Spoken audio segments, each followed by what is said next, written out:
Hello बच्चों, welcome back. आज के लेक्चर में हमने कवर करने हैं दो क्वेश्चंस। दोनों लैडर क्वेश्चंस हैं कैपेसिटेंस के ऊपर। हमको दोनों क्वेश्चंस में नेट कैपेसिटेंस ही निकालना होगा, लेकिन दोनों के तरीके में थोड़ा सा डिफरेंस होगा। यहाँ पर शेप में भी कुछ हद तक डिफरेंस है, आप ऐसा समझ सकते हैं। यहाँ पर आप देखिए लैडर शेप का क्वेश्चन हमको गिवन है। 3 कैपेसिटर्स ये बीच वाली ब्रांचेस में लगे हैं, 3 कैपेसिटर ऊपर वाली ब्रांच में, 3 कैपेसिटर्स नीचे वाली ब्रांच में। नेट कैपेसिटेंस हमको निकालना है टर्मिनल ए और टर्मिनल बी के बीच में, ठीक है ना। दूसरा क्वेश्चन में आप देखो लगभग डायग्राम सेम ही है, कोई खास चेंज नहीं है, लेकिन यहाँ पर ना ये लैडर खत्म नहीं हो रही, ये इनफाइनाइट लैडर स्टेप्स हैं इसमें। तो 1 2 3 आप बना दिए स्टेप्स आपने, उसके बाद आप चाहो मत बनाओ, कोई हर्ज नहीं, लेकिन ये लैडर एंड तक जा रहा है, इसका कोई सीमित पॉइंट नहीं है। फिर भी हम इसका नेट कैपेसिटेंस निकालेंगे, वो कैसे कैलकुलेट करेंगे अभी आपको थोड़ी देर में पता चलेगा।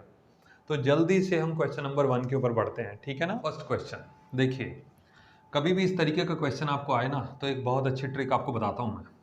लास्ट से शुरू करो हमेशा। हर एक कैपेसिटर इसमें आइडेंटिकल है, 2 माइक्रोफैराड की वैल्यू उसकी दे रखी है। लास्ट से शुरू करो, लास्ट वाले स्टेप से। अब आप इसमें देखो ये तीनों कैपेसिटर कैसे हो गए सीरीज में। अब इन तीनों का अगर हम कोई रिजल्ट निकाल लेते हैं तो उसके साथ ये वाला कैपेसिटर कैसे हो जाएगा पैरेलल में। लेकिन मैं आपको ऐसे नहीं कराऊंगा, मैं आपको स्टेप बाय स्टेप बताऊंगा। एग्जाम में आप 1-2 स्टेप स्किप भी कर सकते हैं, लेकिन अभी समझने के लिए कोशिश करो कि पूरा स्टेप फॉलो हो जाए। तो 2 2 2 ये तीनों हो गए सीरीज में, ठीक है जी। तो कैपेसिटेंस में सीरीज का फॉर्मूला क्या होता है, 1/c is equal to 1/c1 1/c2 1/c3। तो यहाँ पर हो गया हमारे पास 1/2 1/2 1/2, तो ये बन गया 3/2। तो नेट कैपेसिटेंस इनकी हो गई 2/3। ध्यान रखिएगा रेसिप्रोकल यहाँ से भी करना है, रेसिप्रोकल यहाँ से भी करना है, तो 2/3 माइक्रोफैराड, ठीक है ना। ये डायग्राम अब हमारा क्या बन जाएगा, इसको ज़रा समझिएगा, क्योंकि ये अगर साथ साथ आप करते गए तो आपकी गलती होने के चांसेस बहुत कम हो जाएंगे। Now this is a, this is b. अब यहाँ पर आपका दूसरा ब्रांच आ गया, और यहाँ पर आपने इन तीनों का नेट कैपेसिटेंस कैलकुलेट कर लिया, वो कितना आ गया 2/3 माइक्रोफैराड। नाउ ये 2/3 माइक्रोफैराड और ये 2 माइक्रोफैराड, ये दोनों आपस में कैसे हो गए पैरेलल। पैरेलल में आप डायरेक्ट ऐड करते हो, तो 2 + 2/3 कितना हो गया हमारे पास, 3 × 2 6, 6 + 2 8/3। फाइनली इन दोनों का आंसर आ गया 8/3। तो अब तीसरा डायग्राम जो आप बनाओगे वो इस तरीके से बनेगा, this is a, this is b, ये पहला कैपेसिटर, ये दूसरा कैपेसिटर और तीसरा, उसके बाद ये स्ट्रक्चर। लास्ट में आपने इन दोनों का कंबाइंड आंसर निकाल लिया था, वो हो गया था 8/3। तो यहाँ पर मैं लिख देता हूँ 8/3 माइक्रोफैराड, और यहाँ पर ये एक कैपेसिटर हो गया। अब पहले हमने इन तीनों को सीरीज में लगाया, उसके बाद ये वाला कैपेसिटर पैरेलल में लगाया। देखिए तो फाइनल आंसर आया हमारा इन दोनों का, ये है 2/3 इन तीनों का आंसर, ठीक है ना, ये ध्यान रखना है। दोनों आपस में पैरेलल हो गए, फाइनल 8/3। नाउ ये 2 है और ये 2 माइक्रो, तीनों आपस में कैसे हो गए सीरीज में। अब हम फिर से क्या करेंगे, यही वाला फॉर्मूला लगाएंगे। तो कैलकुलेशन अब मैं यहाँ पे कर रहा हूँ। हमने लगाया 1/c इज इक्वल टू 1/2 ये वाला, प्लस 1/2 ये वाला, प्लस इसको रेसिप्रोकल कर दो 3/8, उल्टा करके लगाना, ठीक है ना। 8/3 डायरेक्टली मत लिख देना, गलती हो जाएगी फिर। अब यहाँ पे एलसीएम आया 8, ये हो गया 4 4 और 3, तो ये 4 और 4 8 और 3 11, 11/8 माइक्रो। 11/8 यहाँ तक आया, ये हुआ 1/c, तो रेसिप्रोकल करो। अब c is equal to 8/11 microfarad. तो इन तीनों का आंसर कितना आया 8/11, ठीक है ना। इस क्वेश्चन में कई बार गलती होने के चांस पता क्यों हो जाते हैं, क्योंकि हम रेसिप्रोकल करना ही भूल जाते हैं। तो अब हमारे पास आ गया 8/11, 8/11 इन तीनों का आंसर। अब ये 8/11 और ये वाला 2 आपस में कैसे हो गए पैरेलल, तो यहाँ पर भी डायरेक्ट कर दो 8/11 + 2, तो फाइनल आंसर बनेगा 11 × 2 22 + 8 डिवाइडेड बाई 11, तो ये बन गया 30/11। ये कैपेसिटेंस किसकी आई 30/11 माइक्रोफैराड, ये कैपेसिटर आई इन तीनों का रिजल्टेंट और इस ये वाला कैपेसिटर। तो फाइनली अब हमारे पास सिर्फ 3 कैपेसिटर बचे, इन सब को हमने सॉल्व कर लिया। ये वाला कैपेसिटर कितना हो गया 30/11, इन सब का रिजल्ट, तीनों को पहले निकाला, उसके बाद इसको पैरेलल में जोड़ा, तो ये चारों का रिजल्ट बेसिकली हो गया 30/11। अब हमारे पास ये 2 कैपेसिटर बचे, तो फाइनल डायग्राम भी हमारे पास इस तरीके से ही रह गया। This is a, this is b, this is 2, this is 2, this is 30/11। ठीक है ना। ना अब हमने क्या करना है, इन तीनों को सीरीज में लगाना है, हमारा फाइनल आंसर आ जाएगा। तो capacitance of a b is equal to, कैसे लिखेंगे, अब ये डायरेक्टली नहीं आएगा क्योंकि सीरीज में 1/c का फॉर्मूला लगता है। तो मैं लिखूंगा 1/c a b is equal to 1/2 plus, इसको उल्टा करो, 11/30 प्लस 1/2। एलसीएम आपका आया 30, तो ये बन गया 15 प्लस 11 प्लस 15, तो ये हो गया 30, 15 और 15 30, 30 प्लस 11 हो गया 41, तो 41/30। लेकिन क्योंकि ये 1/c ए भी है तो उल्टा करने पर, यानी कि रेसिप्रोकल करने पर, capacitance between a and b ये आएगा 37 माइक्रोफैराड। फिर से एक बार समझ लो, कभी भी लैडर क्वेश्चन आए तो लास्ट से शुरू करो। ये तीनों हो गए सीरीज, उसके बाद ये हो गया पैरेलल, उसके बाद ये तीनों कैसे हो गए सीरीज, उसके बाद इसका रिजल्ट इसके साथ कैसा हो गया पैरेलल, और उसके बाद लास्ट में ये तीनों सीरीज, ये तीनों सीरीज, फिर ये इसके साथ पैरेलल, फिर ये तीनों सीरीज, फिर ये पैरेलल, और फिर लास्ट में तीनों सीरीज। ऐसा ही हमने करा है पूरे स्ट्रक्चर में। ठीक है ना। होपफुली समझ आ गया होगा क्वेश्चन। जल्दी से सेकंड पे आते हैं। नाउ क्वेश्चन नंबर 2, बहुत अच्छा क्वेश्चन है, बल्कि यूं कहूंगा मैं कि बहुत इंपॉर्टेंट क्वेश्चन है। अब यहाँ आप देखिए इनफाइनाइट लैडर स्टेप्स हैं, हमको नेट कैपेसिटेंस निकालना है। इस क्वेश्चन को हमने थोड़ा सा सिंप्लीफाई कर दिया है, नीचे वाली ब्रांच की कैपेसिटर मैंने हटा दिए जिससे कि मैं आपको प्रोसीजर समझा सकूं इजीली। करने को तो वैसे भी हो जाएगा लेकिन कैलकुलेशन बहुत ज़्यादा हो जाएगी, इसलिए थोड़ा अवॉइड करा है, टाइम सेव हो जाएगा उससे। नाउ अब इनफाइनाइट लैडर क्वेश्चन करने का एक ही ट्रिक है, छोटा सा ट्रिक है, बस वही चीज़ हमें समझनी है। देखो ज़रा, इनफाइनाइट स्टेप्स हैं, उसमें से एक स्टेप लेस कर दोगे तो आंसर क्या आएगा, इनफाइनाइट।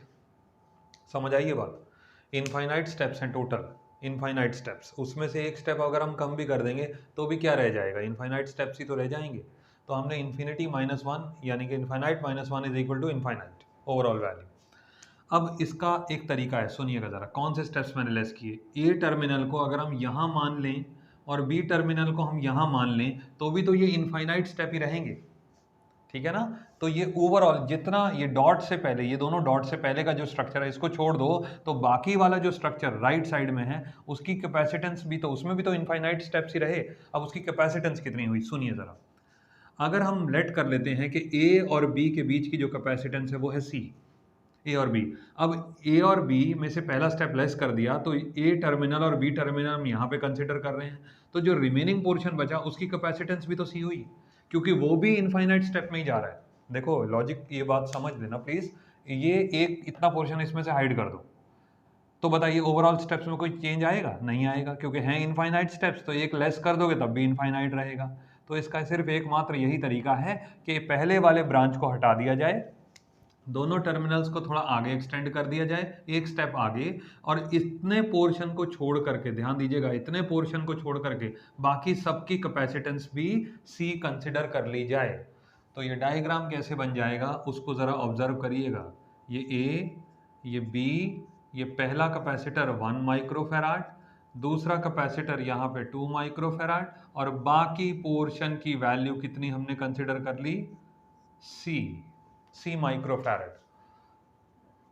फैराड बोलो या फैराड बोलो, बात एक ही है, यहाँ पे जैसे मर्जी प्रोनाउंस कर लो। लेकिन ध्यान से सुनिए, अब ये स्ट्रक्चर आपको ऐसा दिखाई देगा और आपको हो सकता है ये हैरानी भी लग रही हो, लेकिन समझने की कोशिश करिए। इसका लॉजिक क्या है कि इनफाइनाइट स्टेप में से एक स्टेप हमने लेस कर दिया तो रहा तो इनफाइनाइट ही ना। बस हमने पूरे ओवरऑल गिवन क्वेश्चन जो था उसकी नेट कैपेसिटेंस लेट कर ली सी, अब उसमें से हमने एक स्टेप लेस कर दिया तो जो बाकी स्टेप्स बचे उनकी कैपेसिटेंस भी तो सी रही, क्योंकि 1 लेस करने पर इनफाइनाइट पे कोई असर नहीं पड़ता।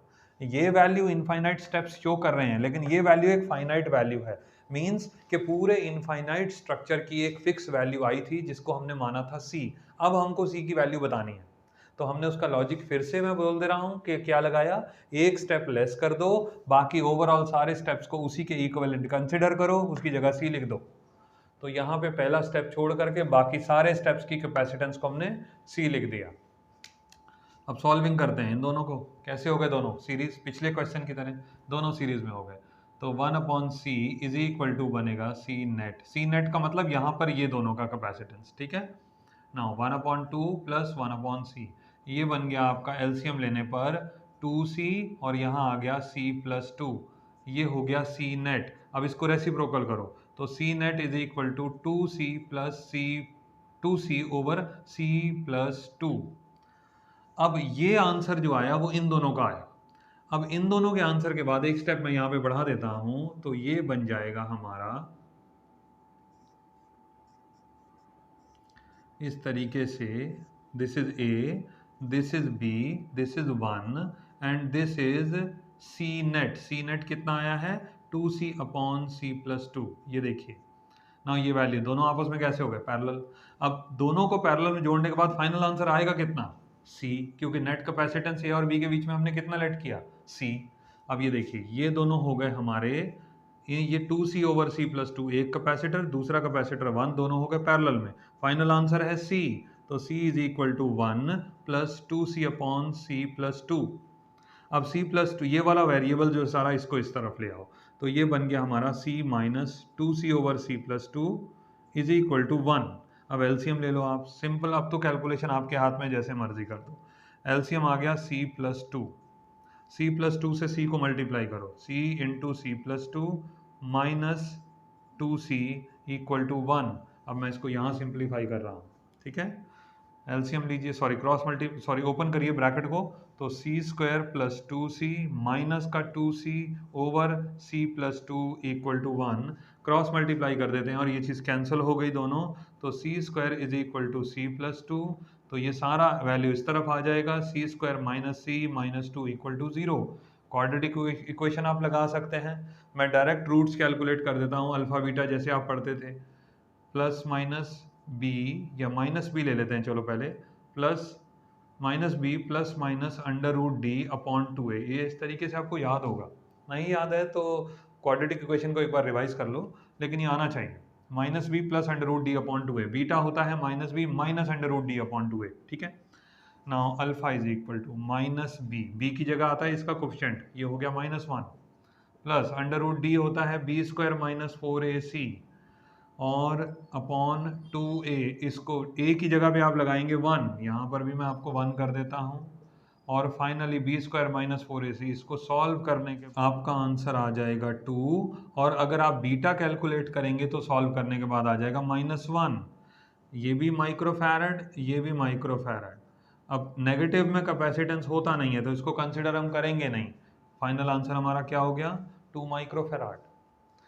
अब ये क्वेश्चन थोड़ा कॉम्प्लिकेटेड है, लेकिन यकीन मानिए ये बहुत ज़्यादा इंपॉर्टेंट है, ये आना ही चाहिए। इसको 2-3 बार दोहराइए और कोशिश करिए कि खुद एक बार कैलकुलेट कर पाएँ, डिफरेंट वैल्यूज़ लेके कंसिडर करो, जिससे कि आपकी तैयारी पक्की हो जाए।